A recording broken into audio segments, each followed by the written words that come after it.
Nancy, lovely to meet you this evening. Now, you've got 2 films in the festival, haven't you? Yes, I've got Daisy, which is longer, it's 27 minutes long, and then Postpartum, which is just under 10 minutes. So it's a shorter film. And Postpartum, was that your first short film? No, actually the opposite way. Daisy was first and then Postpartum was second. Even though Postpartum was very amateur because my whole crew was a complete female crew who'd never done filmmaking in their life.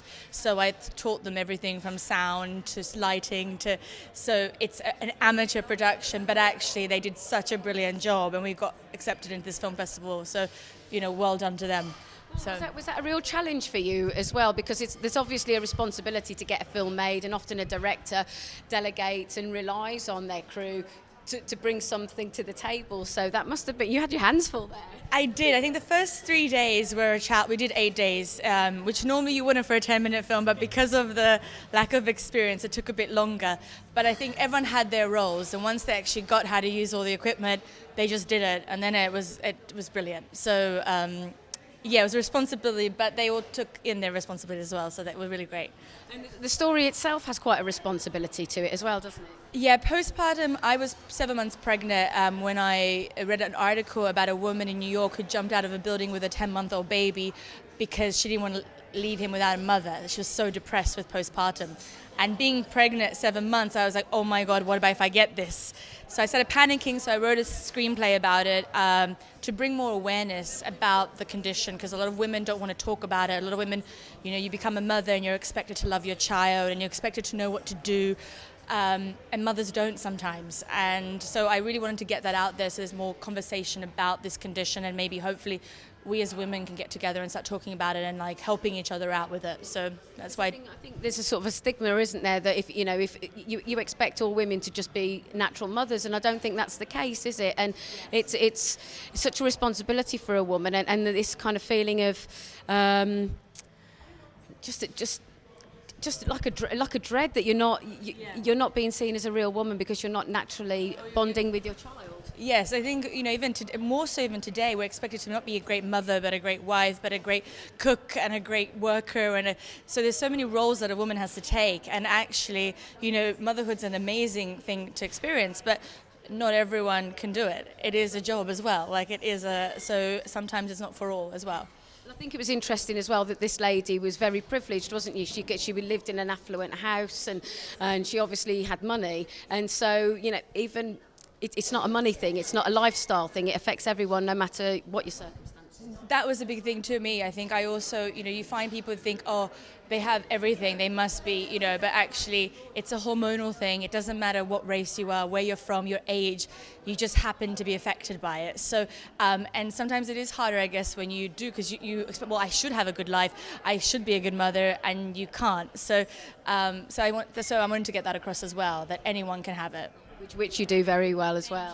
Thank you. And then we move on to your second short film, slightly longer, Daisy. What an incredibly moving film, isn't it? Thank you. Yes, that one is that took me 6 years to do. So I wrote it 6 years ago, but it takes a long time for a woman to make a movie these days and people to fund it. So I stuck to my guns and I wrote it and I wanted to direct it. So it took me a while to get people to believe in that, but. I wrote it as a feature film as well originally, and then I had to cut it into a short because again I couldn't get funding for a feature as a woman. So I think it's been a long journey for me, but finally it's up on the big screen and it looks amazing. So I'm really.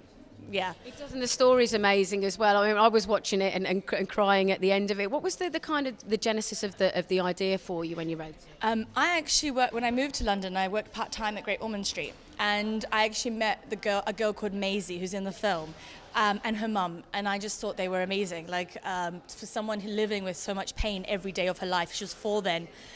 And to just have so much joy, and even though then there's no cure, I was just I wish people, I had a friend also who had died of a heroin overdose. So for me it was if they had only met her, or if they only saw that there is, what if? And that was kind of the question that posed for me. Excuse me. And then.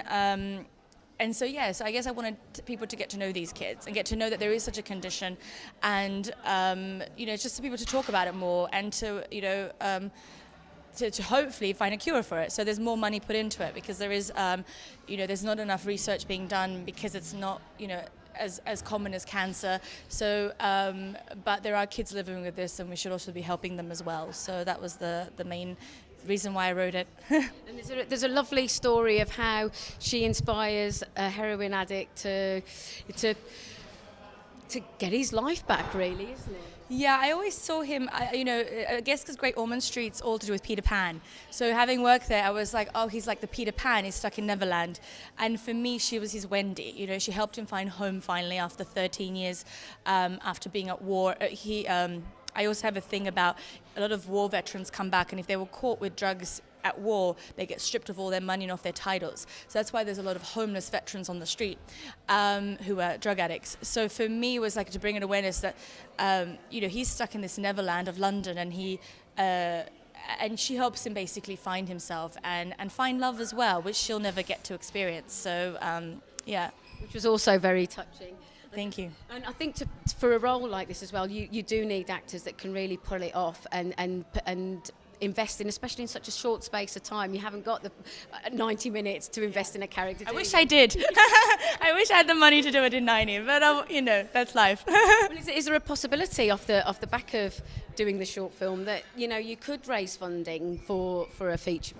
I'm actually in talks with 2 people right now who saw it recently, who actually think it should be a feature, because I wrote it as a feature, so they're reading the script now. And but as I said, for me, I wrote it 6 years ago, and I'm really happy with the performances I got. I'd have to film it all again, and I wish I would happily to do, but at the same time I kind of feel I've done the story justice, and now I just want to get it out there to everyone as much as I can. But if I get the funding, then yeah, of course we'll be filming again. So we'll see what happens. It's it's the film industry. It certainly is. And we're at the London Independent Film Festival.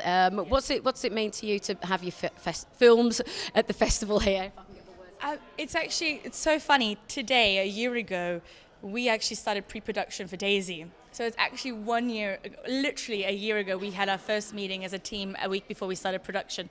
So it's funny that on the same day, a year later, in London, where the film's filmed in London, to have a premiere is just brilliant. And to have all the kids come that have EB that were in the film, because I had a few more kids but in the film. So it is actually a really great experience. It's what I wanted for the film. So to get that, it's a dream come true, right?